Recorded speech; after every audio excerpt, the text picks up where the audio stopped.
the zero of you who don't know, my name is Dave Osmundsen, he, him, his. I'm a resident playwright here with Spectrum Theatre Ensemble.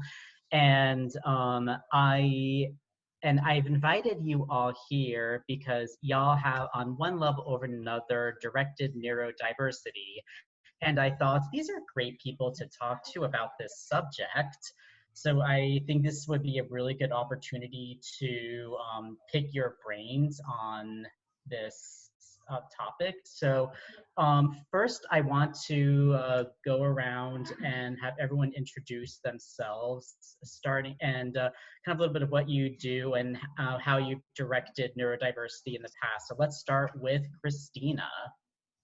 Sure. Hi, I'm Kristina Friedgen, she, her. And I am an educator as well as a director, and so I most recently directed Dave's play Light Switch. So that's been one clear piece that I've directed that's like literally centered on neurodiversity. But as a teacher, I've worked with a lot of young people on the spectrum, adults on the spectrum, to direct work. So that's my experience. Back to you, Dave. Thank you, Kristina. Clay and then Ben. Yeah, my name is Clay Martin, and I'm the artistic director of Spectrum Theatre Ensemble, which is a neurodiverse professional theater company based in Providence, Rhode Island. My experience, I primarily as an artist, I worked as a director. So I've worked on both published and produced plays from Tennessee Williams, Shakespeare, to One Flew Over the Cuckoo's Nest, but I've really been focusing in the last year or so on developing new work with playwrights with the input and collaboration of neurodiverse or neurodivergent actors, and most recently working with Dave Osmundsen on his plays, working with a neurodivergent playwright on his work that we're hoping to produce this summer. Great. Hello. Ben, your turn. Hi, I'm Ben Raanan. I am the artistic director, or co-artistic director, I should say, of Spectrum Shakespeare Company, not to be confused with Spectrum Theatre Ensemble. We work with individuals with many disabilities, autistic individuals, as well as people with physical disabilities. I am myself both neurodivergent as well as physically disabled. And we create and adapt Shakespeare shows, which just kind of help us all live on this world together, that are specifically based for the neurodivergent community. My director mission is creating artistically rigorous theater with, for, and about those with disabilities. And I'm so happy to be here and meet you all. Great. Well, thank you all for the lovely introductions. And those are actually a really good jumping off point for what I want to go into next. So I want to ask you all to kind of go a little deeper into your experience directing neurodivergent artists. I know, Kristina, you just directed a play with a neurodivergent lead actor by neurodivergent playwright. So I'm wondering if maybe you can start this off, just kind of go a little deeper into like your experience in directing neurodivergent artists, like what discoveries you have had, and basically any discoveries that you may have made along the way. Sure. Let me start by like throwing myself under the bus a bit. So I'm a neurotypical person, and I bring a lot of that, like, you know, heteronormative, ableist stuff like that we all are infused in. And so initially working with, before I worked on Dave's play, I was doing a lot of teaching. And so working with neurodiverse individuals who you don't know whether or not they're neurodiverse is a real challenge. And it's like, I'm so frustrated. Why are they not getting this? And then suddenly you know, maybe it comes to me that like they're on the spectrum, or they have some other neurodiverse experience. And it's like, oh, okay, well, I should have been a better teacher anyway and been differentiating my instruction. But that's something that was, as I've evolved in my practice working with neurodiverse people, like that's something that I've just become more attuned to doing. So in more recent times, specifically working on Light Switch with Dave, that story in particular really centered the neurodiverse aspect. And so I really relied heavily on partnering with Dave, as well as Payson Johnson, who was our actor in that role for the most recent production at ASU. And they both are on the autism spectrum. And so really thinking about, you know, if you know one person with autism, you know one person with autism, but the way that we crafted that character was kind of using a spectrum of our own between Dave's experience of his autism and Payson's experience of his autism, and thinking like, you know, this is my gut from knowing folks who are on the spectrum. What's your take? And playing with, like, let the artists who actually have the experience lead the experience, and then kind of get out of the way and shape it the way it needs to flow for the rest of the story. So that's my 2 cents on that. Great. Clay or Ben, what are your thoughts on like your experience directing neurodivergent artists, making discoveries, or Kristina talked a little bit about potential challenges, like what are some challenges you have had, and how did you work with neurodivergent artists to, I guess overcome the challenges is kind of the wrong phrase, but it's the only one I can think of right now. So I'll think of a better one later. I think for me, and thank you to Kristina for saying the phrase that we all know, but just constantly are reminding ourselves of, if you met one person with autism, you met one person with autism. You know, I think for me, a neurotypical bias tends to be that we are always constantly looking to fix things. You know, the the neurotypical community wants to always be the ones in charge, and that sounds in a very negative fashion, but can also sometimes be in a very positive challenge and situation, and an optimistic situation, where I feel like a big reason why a lot of theaters sometimes are not working with the disabled isn't because they don't want to. It's because they have this fear that they're going to mess it up, or they're going to offend, or they're going to do it wrong. And I think, for me at least, I mean, I can't speak to what anyone else has gone through in their life, but I live under the assumption that nothing I do as a director of a play is going to be so horrible that it's going to like destroy these people's lives. The only thing that I could possibly do to actually hurt is to not work with them to begin with. So if the answer is, how do we combat ableism, the answer can't be, oh, I don't know what I'm doing, therefore I won't do it. Because that just leads us back to square one. It's the reason why, if we go to many, a very knowledgeable theater artist, and we say, hey, name me 10 disability plays, or 10 plays by a disabled artist, they would struggle with that.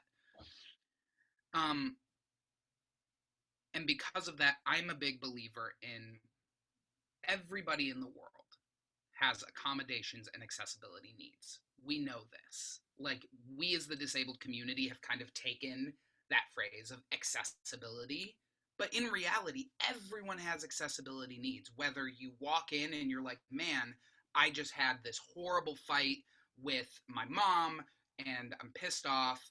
There, I have a need today, which is that I'm a little fragile today. You know, I think we as a society are uncomfortable talking about what needs we need to be the most successful version of ourselves as a whole community. And when we do talk about those needs, the neurotypical community constantly is looking to fix it. What can I do to help you? Well, you should do this and this and this. When in reality, I don't know a person's disability. My autism is completely different than all of these other people's autism.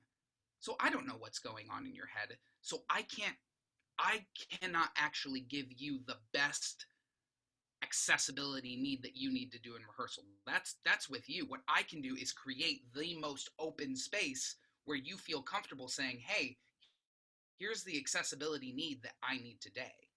Because I think a big problem with accessibility as a whole is we're looking at it like in microcosms. We're saying like, oh, there's a day when we might have blind patrons. We should have a signer here. And that will be very helpful, and we'll do that. Now we might have audience members who are on the autism spectrum. We should do sensory friendly performances on this day, rather than looking at it holistically and changing the culture, looking to adjust the culture to, it's okay to have a difference. You're still welcomed into this theater. And I could keep talking about this topic, but I'm going to pass it on because another thought happened that I'm sure is going to come up in another question. So I'll pass it on to Clay. All right, thank you. And yeah, you see me nodding my head, Ben. Those were terrific, points and many of the ones that I would have made. So I'm just going to first reaffirm what both of you, Kristina and Ben, have said. Excellent points. I'll start with, I guess, something funny, and then get to what I've learned that hasn't already been gone over. But I've been working with neurodivergent artists explicitly for about 6 years now. And since the beginning, the question is always like, well, what's different about your directing, or what's different about the process when you work with a neurodivergent artist? And I would say, like, the thing that I notice the most is that, my actors show up on time or early, and they're usually prepared. And if they don't understand the note explicitly, they ask for it to be clarified rather than just dismissing it. Rough life having to adjust to that.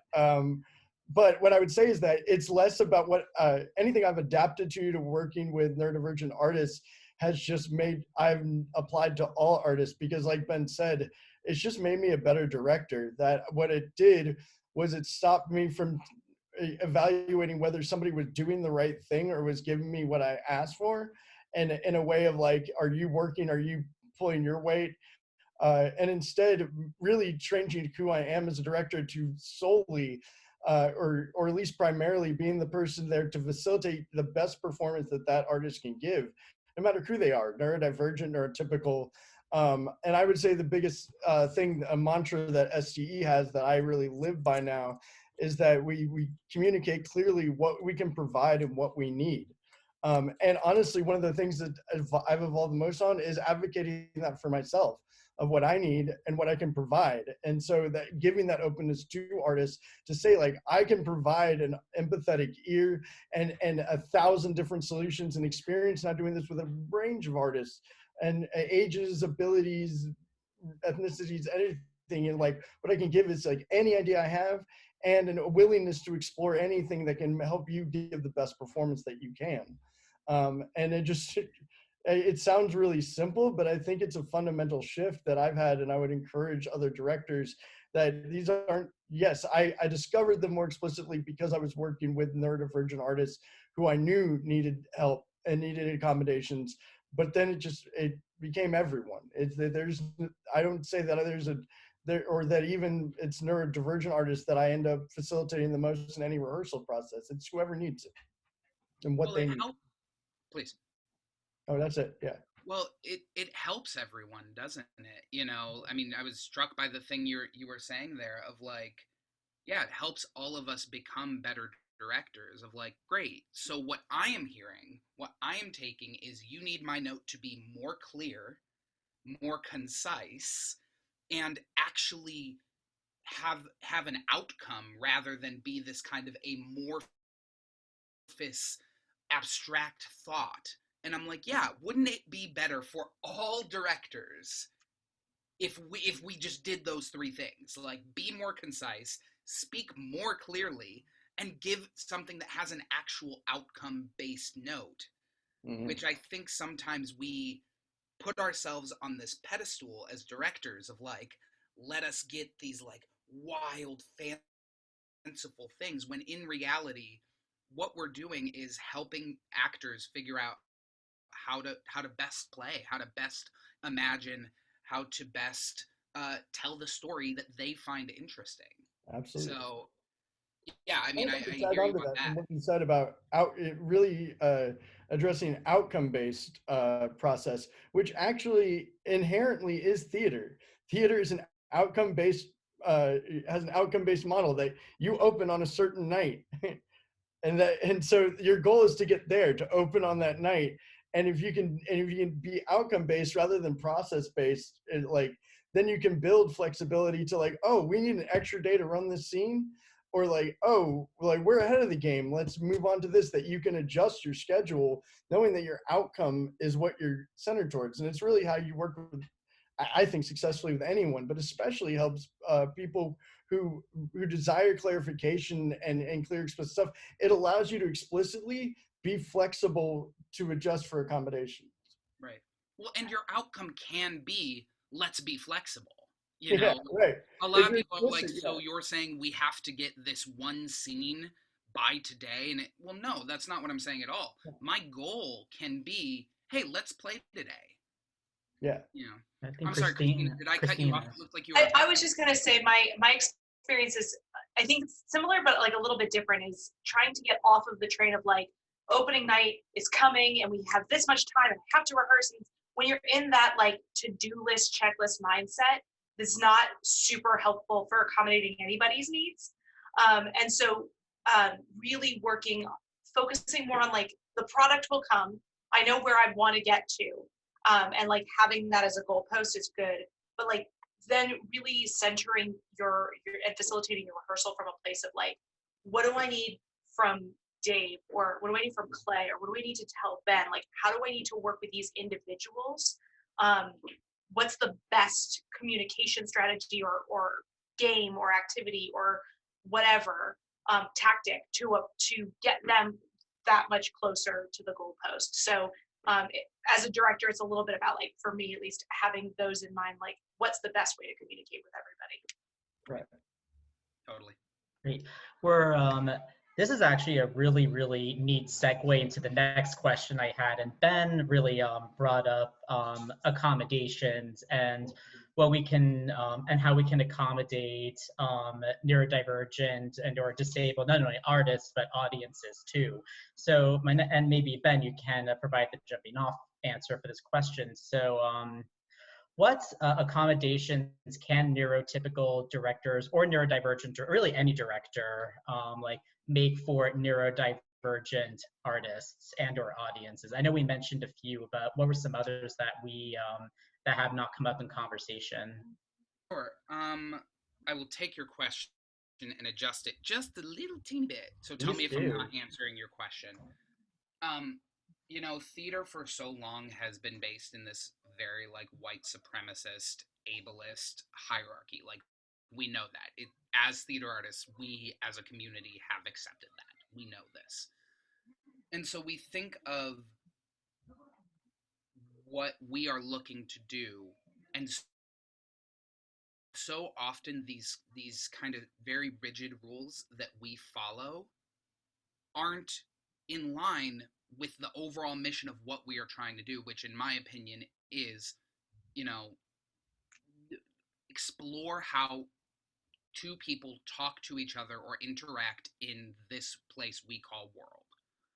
That's what theater is to me. So I look at, you know, so someone's the most egregious sin an audience member can make, we know this, is their cell phone goes off, right? It's the worst possible thing. And I sit there and I go, what is actually so terrible about it? So if me and Clay, or me and Kristina, or me and Dave, if all of us were in a coffee shop right now having this conversation, there'd be a million cell phones going off. We have selective attention. We could sit there and have this conversation. So when we look at the theater and a cell phone goes off, what is so terrible about it? We're not actually upset by the fact that we're not actually distracted. We're upset at the fact that somebody had the audacity to break the theatrical rule of not turning their cell phone off. And what we instantly go to is shame. We know that because the first thing you're going to do, rather than go, a cell phone went off, let me really focus on the play, is you're going to look around and say, whose cell phone? Who did it? who did it. And so we've built this institution, this theatrical institution, built upon shame, built upon rules, built on there is a certain etiquette that you must achieve, and if you do not achieve that, you shouldn't be here. And we look at that, and we can take that on disability and say, yeah, that's not conducive for providing an accessible theater experience, but it's also not conducive for providing any type of audience that does not fit into this singular mold. It's not useful. And so it's kind of what I was saying earlier. For me, the meat and potatoes of the issue isn't about what little specific accessibility accommodation we can build. It's more about how can we change holistically the mindset of the theater. Because if we do that, like, I hope to one day live in a theater where somebody walks in and they say, hey, here's what I need to best experience that play. That may include, I may need to take a break. I may need to walk out. I may need the script in front of me because I have partial hearing and might need a little guide to help me hear it. I hope to one day live in a theater where it is not about, great, you need an accommodation, therefore you are different than the rest of our audiences. I hope to one day live in a theater where every audience member is enjoying the show in the best way that they know possible. And because they are enjoying that show, we are actually creating a more communal space because everyone is different, because it isn't homogenized. And so I guess that's how I look at accessibility. Because if we're just sitting there going, oh, tonight's going to be our audio description night, like, great. So we're now talking to the 3 patrons that we have right now that really need audio description, and we're only specifying you can come on this one singular night and you must sit in this one space. Rather, let's find a way to create accessibility needs for our entire audience, is my 8 cents on the matter. I was going to say 2 cents, and then I ramble in case y'all haven't realized. No, that's great. Clay or Kristina, do you want to respond to that? Yeah, I would respond. I want to wholeheartedly agree with what Ben's saying, and I'll say that's exactly where I was going to go with this, is that we have this weird thing in our industry that we have been taught that our audience is somehow like mandated to behave the way we want them to, that somehow they should be trained like we are on stage to behave in their audience, and that they're not allowed to do anything else. These are people paying to come and see us, hopefully, thank God, and support our work. Like, if an artist, and I don't think the artist can't, because I've seen artists do it all the time, like be able to work through somebody making noise or rustling or on their phone. But like, now we need to understand that, like, and maybe disability or, access is a back door into just being human to people, that like people on the spectrum might use their phone for emotional, for emotional stability, like in sensory intense moments, or, or fidget with something, but that could be anyone, and someone might need to get up. Like, you're sitting in the same place for an hour. Like, we don't all have the same, like, pardon my explicit, but like bladder control or anything like that. And we may want to respond to the play in something other than the laughter at the right moments or gasp at the right moment. Like that, to assume that an audience is mandated to do that, or is for someone not doing their job, as if they have a job when they come. So I hope we start to get to this, is that especially house staff, but even actors on stage, your job is to accommodate and facilitate the audience's enjoyment, not to police them and what their behavior is, or demand that they respect you in the way you want to. Like, I always advocate to my actors, like, you want the audience to like really pay attention to you and not mess with anything else, like, be great. Do something, be really connected on stage. They'll watch you. They'll stop what they're doing. I promise. They'll not want to get up, but they may need to still, and then still be okay. You can work through it. And I think I think as long as you if we start to just educate people to think that way, it's not like Ben said, people have conversations all the time with phones going off. Trained actors and professionals are even better equipped to do that and to fight through things. I know, and part of it's because of my, own ADD and, needing to eat because I'm diabetic sometimes during rehearsal, but I consciously, like when I get towards the end of runs of rehearsal, like I walk around with a bag of something that's loud and crunchy. And I do that very consciously because I'm preparing my actors so that if that happens, it's not the first time they've experienced it, so that they have repetition. That's a part of it's an exercise almost. And I've had a few actors feel like, oh, that's really, distracting. And I'm like, okay, so how do we get through that? What if that were to happen on stage? What do you do? We also, again, another mantra we have with STE is that even artists, you're always allowed to step away if you need to, in case someone has a sensory intense moment or reaction or life emergency, that you're able to step away, but your job when you step away is to find the way back in. And that could be, stepping back on stage, that could be watching and taking notes, doing that. But, if we could start to, if that's what we ask of the audience, I think it's a much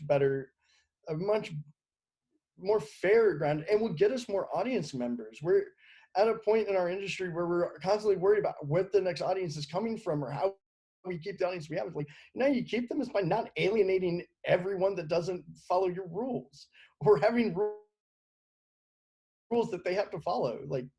Who wants to go somewhere where they're being told they can't do anything, that they have to sit still and not make noise if they want to? Yeah, I would just echo what both Clay and Ben said. We often think about theater as being one thing, and we would do well to think about how do we not only craft a play, but not just plunk that play like you would on a TV set, no consideration for how the audience is going to view it, other than what are the sight lines. Can I hear the sound here?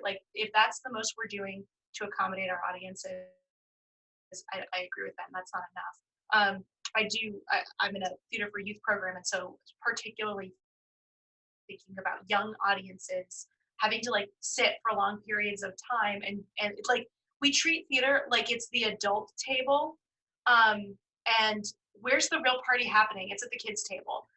So we need to be thinking about how do we make our spaces, both the house area and the stage, feel like the audience can be the pilot, or the actor, or whoever. Any human in the space can be the pilot. You are the expert of your own experience. You should understand, you know what, at this time I need to go use the bathroom, and how might we design our space so maybe that's not as obtrusive or distracting to other people, but also space is limited and you have to design with what you got. So I think as we move forward, these are all great things to think about, the 3.0, how do we stage theater in the future? What's the next realm of space? But I couldn't agree more in terms of what is your experience? How do we support that? I'm just going to tag on to that. That is, for anyone that thinks this is some innovative, groundbreaking new era, Shakespeare's plays were written where over 50% of their audience were milling about in a crowd, eating food and responding back to anything they wanted to. That's what it was made for. That's what his theater was, the Globe. You can go live that today if you go to London and go to the Globe Theater, and people are walking around in and out whenever they want. They, talking to each other, eating, drinking. There were people walking through with food in the audience sometimes. It is not as it's just about de-Wagnering the theater. So that's what it was like. We know that it can exist in that realm. Shakespeare can exist in that realm. Anything can exist in that realm. Well, it's also with that, I say this because when I talk about this, a lot of the response is, but what about the other audience members, or what about me as the actor? And a response to that, and I always preface this with, I say this so lovingly, and I say this about myself. is how egotistical of me or an actor to think that one line or one artistic choice is so important that any distraction from one line will ruin the evening of the thousands of people that have come to see my play. Like, it's not my play. It's the audience's play. And if we're relegating that, that's a problem. You don't walk into an accountant's office and say, hey, here are my taxes, but please do them and the accountant doesn't go to you and say like, oh yes, but I'm going to do them in my way. No, they're going to do them to best serve their customer, their patron. And going back to what Kristina said, it opens the theater up. You know, great, this isn't just now for people with disabilities. You're a parent, you're a new parent, it's your first night out, you have a babysitter, you're so nervous, but you love the theater. Great, now you can, if you're allowed to check your cell phone if there's a text message mistake or a text message comes through, great, now you're not going to that huge restaurant, you're doing what you want, which is coming to the theater. If you're a brain surgeon who's on call, you cannot turn your phone off, great, now you can come to the theater. You know, it's making theater accessible for everyone to, as Clay said, we are living in a time where we are wondering where's the next audience going to come from. Great, those are the people that it's gonna come from. Yeah. That's the way we're going to quote unquote compete with film or compete with TV or compete with anything else. Yeah, I think if you need to have sole attention on one moment, one thing, then, you know, make a TikTok. There's another medium that can capture that attention, right? You know, the thing that theater has going for it is a live audience and people in space together, or maybe not in space together, but at least together in shared time. Great. This is all fantastic, and it is yet another great segue into the next point of discussion I want to bring up. We're talking a lot about like audience agency and different medium, and I think the rise of digital theater ever since the pandemic hit us hard last year, I think is really forcing us to think a lot about how audiences experience theater in this new medium. And I know that all three of you have had experience directing virtual theater to at least some extent. So I'm curious, you know, how has transitioning to like a digital medium affected your work with neurodivergent artists and or audiences, if at all? I think, and maybe Kristina, you want to talk about this, about Light Switch? I think that this actually is a bit of an equalizer for people. First of all, I just conducted a huge survey on like how do people use Zoom as rehearsal space or digital rehearsal spaces, and I ended up interviewing a bunch of folks who are differently abled and have different accessibility needs. And the one thing they said that they loved about Zoom is theater is that they were able to play a bunch of roles that they never could have gotten into the room to be considered for. So like, I'm not a huge fan of the talking head theater, but that when they said that to me, I was like, wow, I never even would have thought about that, because we're not looking at you for the most part below the shoulders. So that's awesome.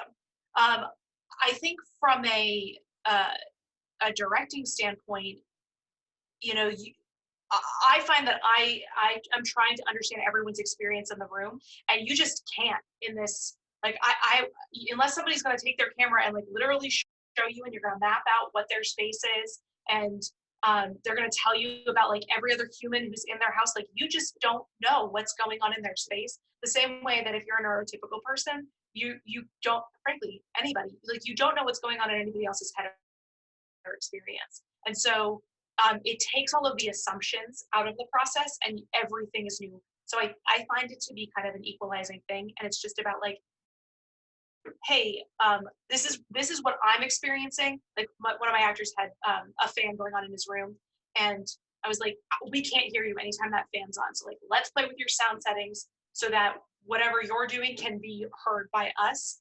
And that's a really technical way of explaining like kind of how it is when you're actually working with actors in real space. It's like, what are you doing with your body, with your voice, with your gesture, and what is that communicating to us, and what do we have to do to adjust it so that we get the message better? Yeah, I think for me, I agree. It is a great equalizer, and I actually had that thought quite early in the pandemic, where I was, for the simple thing of like, I don't know, like that first 3 weeks when we were all like, let's do a Zoom reading. We were all like really gung-ho about like, let's just get a script. And I was like, wow, take away the disability perspective.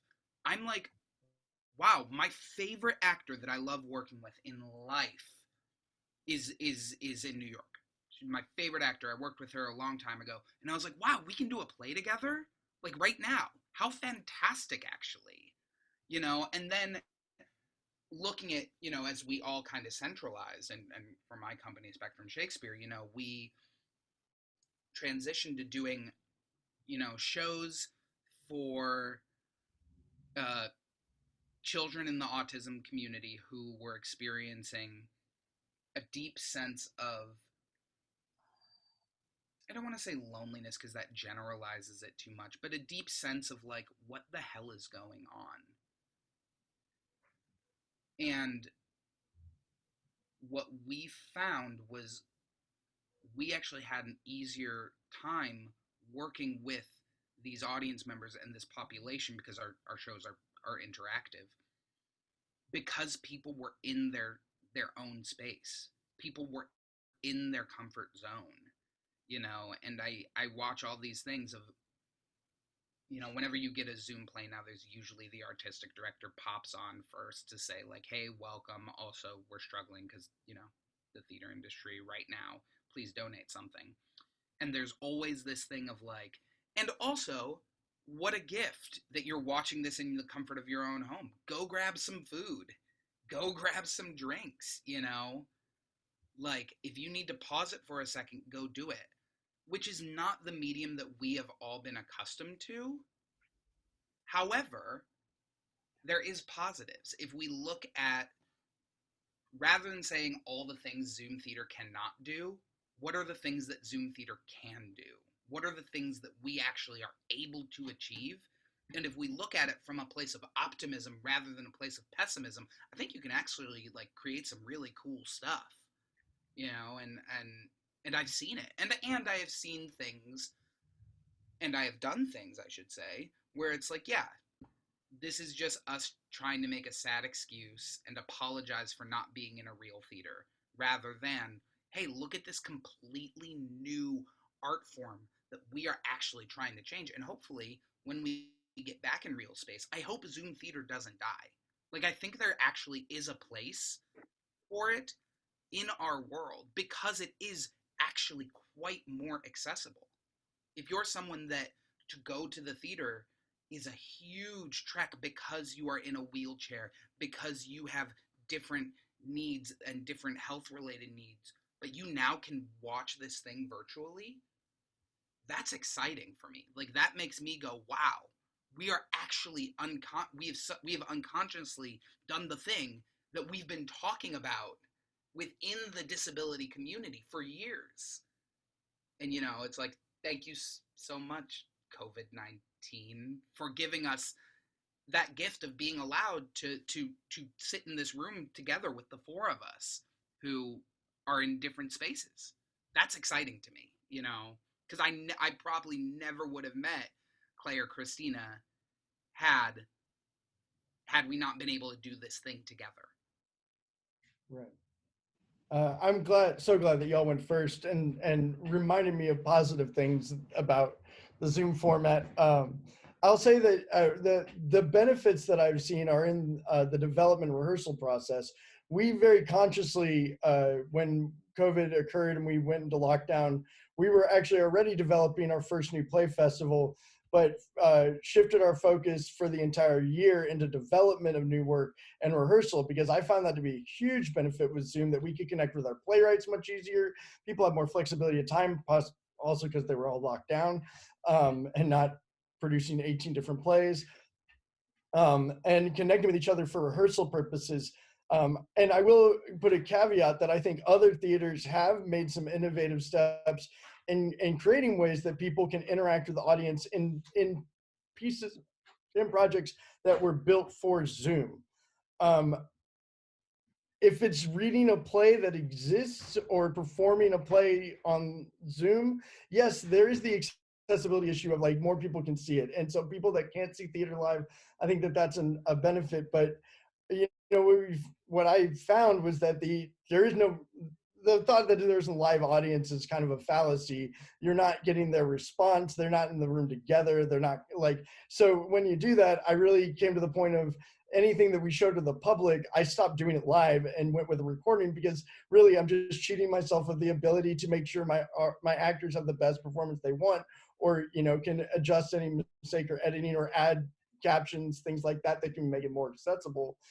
And once you do that, I have to question whether, like, then what's different than this in Netflix, except for Netflix records something with a really good budget and a lot of production going into it, and we're all just in front of a screen. So I think what Ben says is right, though, that there is a place for this in the future post, and in fact, it's only now that we're seeing light at the end of the tunnel that we have commissioned a piece, a musical that we're developing that does take place on Zoom, because it's built about the Zoom experience, and we now can start to reflect. We're a little bit past it, so like that's something that I'm like, okay, this is built for that. I can't say honestly though if I know if that's actually going to be a play, a live performance, or if that's really just a film that is that the medium or the artistic take on it is through Zoom. I'm not sure yet. In fact, we've even talked about cameras being in the room to show the people when they're not on Zoom, because that's the moment they can connect. It's the moment of isolation. All the other time of isolation that might be the interesting, you know, might be another interesting component of that story. So I'll say that, yes, I think I'm so glad Kristina and Ben went first, because they reminded me of the good that's come out of this. And I will acknowledge, and again, say that other theaters have made some creative, and as artists do, they find challenges in our times and make creative choices and invent new things. I am desperately waiting for and excited about the day that I'm on, you know, watching people on a stage in front of me again, or in a room with with artists again. But now we have a lot more artists because we connected with them over this past year. For example, Dave, that we met via email and worked with Zoom. I can't wait to hang out with him in person now when it's safe. Well, I hope I fulfill your lofty expectations, Clay. Thank you. Well, this has been a really, really awesome, informative discussion. Thank you, Ben. Thank you, Clay, and thank you, Kristina, for taking the time to talk to us and educate us and inform us. Y'all are all wonderful. And thank you. Thank you so much for having us, Dave. Thank you. Of course. Such a pleasure.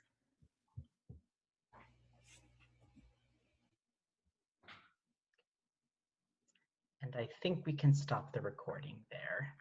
Yeah. And Teddy will edit it. Perfect. It'll end clean, don't worry. We record all of it. There's no point in doing this live. It'll just end with us just staring. Yeah. We did it last year. Like The Graduate or something. Like 3 feedback, like audience response questions. We're like, we can ask people for those questions and we can take more time to answer them. Yeah.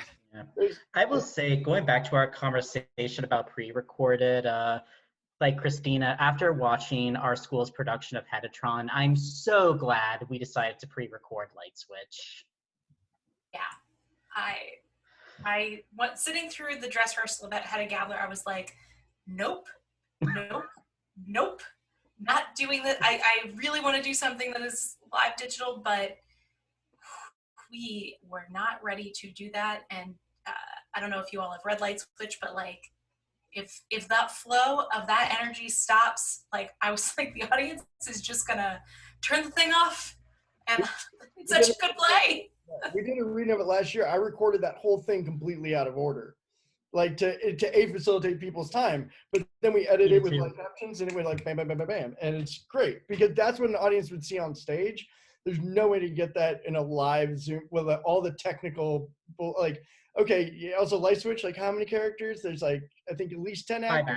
Five actors. Okay, 5 actors. Well, fine. Then like 5 people's internet has to work meticulously at that moment with other people putting in sound effects and stuff on, like we didn't have, yeah, like Tech Week, yeah, is a thing. That's such a credit to you, Kristina and Dave, because when I saw it, I was like, no, there seems like there's about 10 actors in there. Like I literally was like trying to get I was like, is that the same person who played? So a huge credit to the both of you on that. Thank you.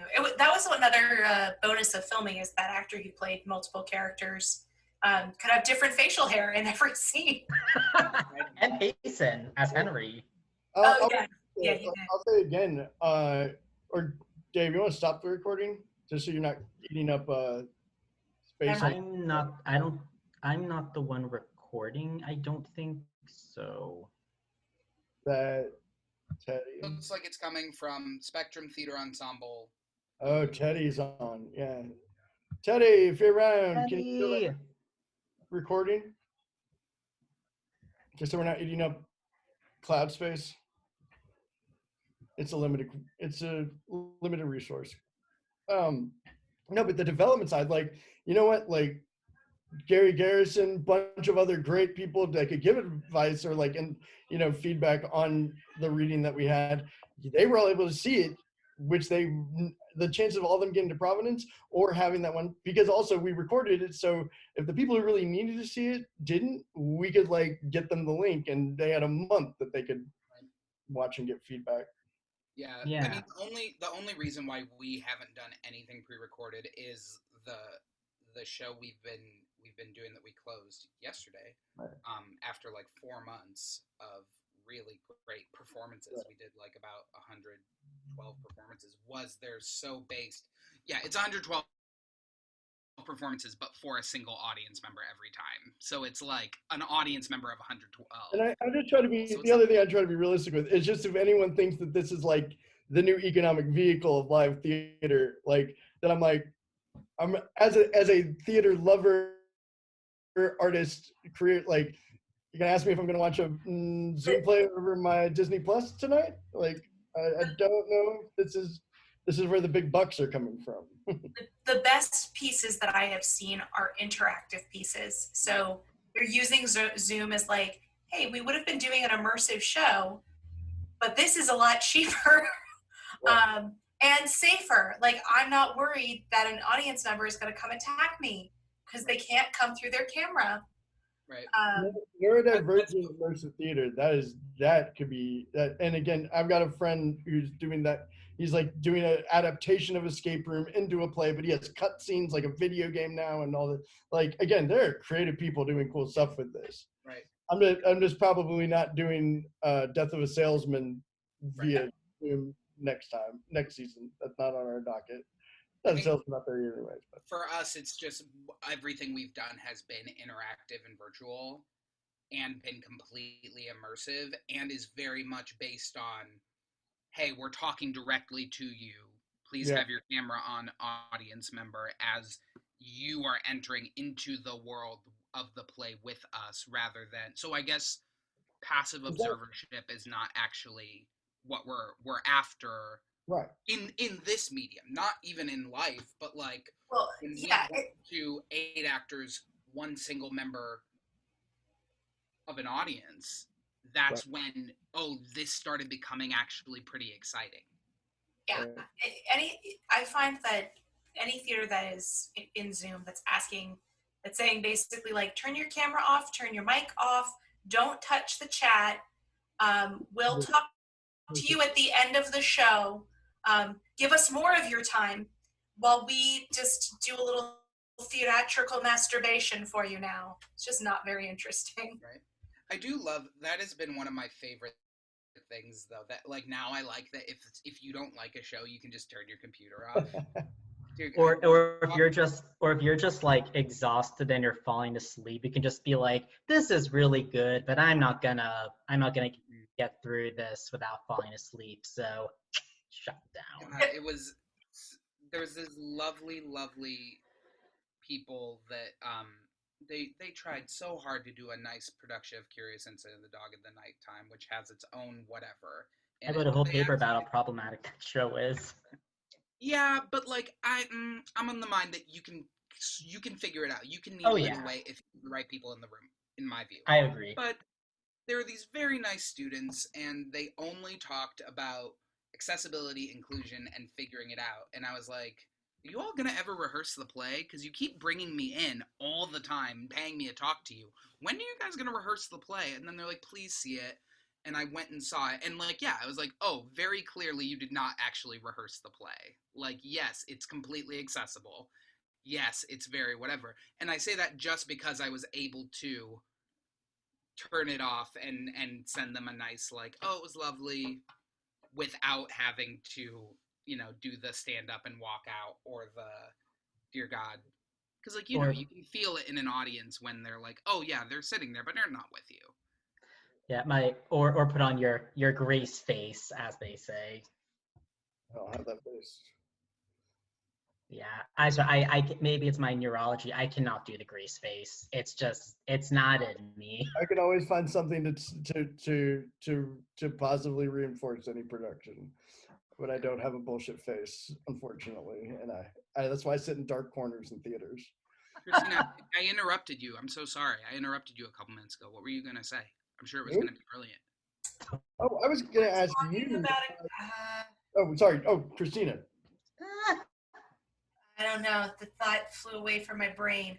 We were talking about interactive stuff, accessible stuff. You know, the only accessibility issue that was brought to my attention is I was working with somebody who has some hearing impairment, and they're like, I hate Zoom because it increases my impairment to hear because of all the funky sounds coming in. And so that's one thing is like the closed captioning is not terrible on Zoom, but I was like, ooh, if that would help, like, just let me know. I'll just make sure we just always put that on. Talk to you if you ever have productions like that again and need the support. HowlRound has offered with us with this and our new play festival.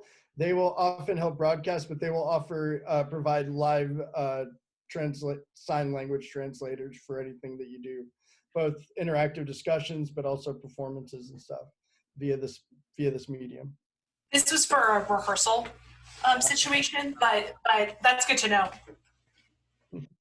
Yeah, that's hard. Ben, I was going to ask you, yeah, you've done all this interactive work. Has that been with Shakespeare, or are these new kind of plays that you're creating for this medium? So we work with a method called, one element of our work is with a method called the Hunter Heartbeat method. That's based out of London and Flute Theatre by a fabulous neurotypical woman named Kelly Hunter. Oh, amazing. I am the artistic director of Flute US, who does, yeah, I'm like Kelly's ambassador in the United States. Cool. What one of our third year MFAs who's graduating, his whole thesis is on the Hunter Heartbeat method. So, yeah. We should connect. I will put his email in the chat. Yeah. We actually just did a play that he wrote that involved the Hunter Heartbeat. Oh, very cool. Does Kelly know about it? Has he talked to Kelly? He did his first MFA at OSU. What's his name? Blake Edwards. I don't know him. My artistic partner is an OSU grad, and that's where she learned it from. Gotcha. Yeah, and so that's where he learned it from first, and then I don't know his whole journey with it, but it has clearly been very impactful on his life. Right. So. To answer your question, Clay, it is based around this connection between Shakespeare and the rhythm of the heartbeat and the rhythm of the iambic, and like the natural kind of connection of repetition that we as people of autism like experience.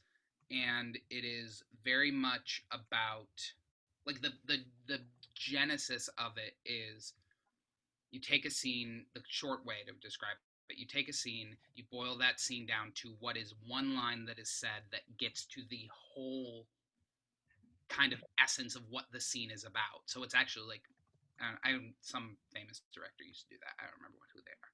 But from that, we'll then take that and create an interactive game or exercise that we then play with our participant, whoever they are. And the word game is used like lightly. It can be like a very serious game. It can be whatever.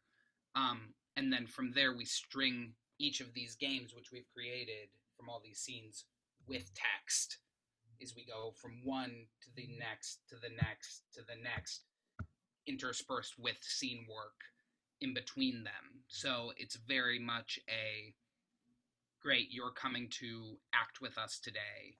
You don't know what journey you're going to go on. We don't know. And because it's for a single audience member, we're able to differentiate the story based on your needs, based on your accessibility. Right. That's really cool. Yeah, it's very exciting. Yeah, I would love to learn more about that. And yeah, I would love, I mean, that's the beauty, that's half the reason why we did this whole conference, is that it's meeting people like y'all. That is the biggest benefit that STE gets out of this, is that I hear how brilliant you guys are and all the new things that you're exploring and discovering, and just more neurodivergent and neurotypical, because we are both. We do not exclude neurotypical artists from our company. We're always looking for the first one. Right. Every time we think we bring in a neurotypical artist, about a year down the line, they realize or get diagnosed with, they're like, oh my God, one of y'all. But no, but just to say that, like, thank you. And yeah, I would love to learn more about that form and everything that y'all are doing. I think we're already friends on Facebook. I think Dave introduced us like Probably. ages ago, and we just I never did, yeah. But real fun. Now we're friends via Zoom. One day in person, and then we like are in the real world again. Ben, you're the only one in this group who has not directed a play of mine. That needs to change. I know, I'm trying. We're trying to produce a lot of them, so if you want to come up here. There is going to be some news that I cannot talk about right now coming out in the next 2 weeks. Awesome. That will help that, Dave. I will leave you with that nugget of what's that word, like when someone tells you something that's, you're like, what is that? What is he talking about? But you can't actually say the thing. Wait. We'll talk.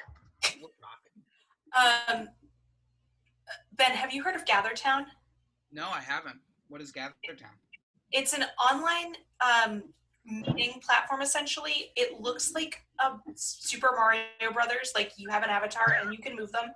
And the way it works is when your avatar is in proximity with other avatars, it brings up the camera and microphone feeds. So all of this to say, it sounds like you could do a version of the performance you're talking about for multiple audiences if you had, like, I don't know, nests of actors who were going to facilitate that performance in different spots of the GatherTown so they could move. Anyway, this is where my brain is going. Sounds super cool. Yeah, I love it.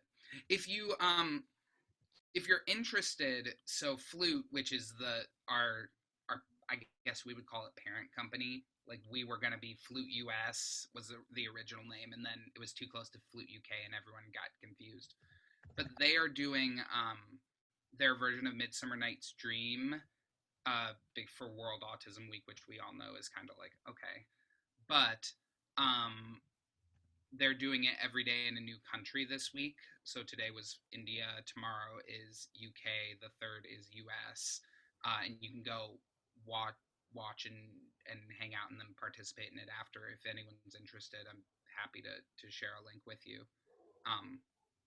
Yeah, I mean, it's exciting work. I enjoy it, and the main thing that I've loved is it has helped me personally be like, great, here's my chosen family that I missed terribly with this lockdown, and just being in a space together where we actually have been like, oh, we're doing something actually important. We're actually doing the thing that we said we were going to do. It has been exciting.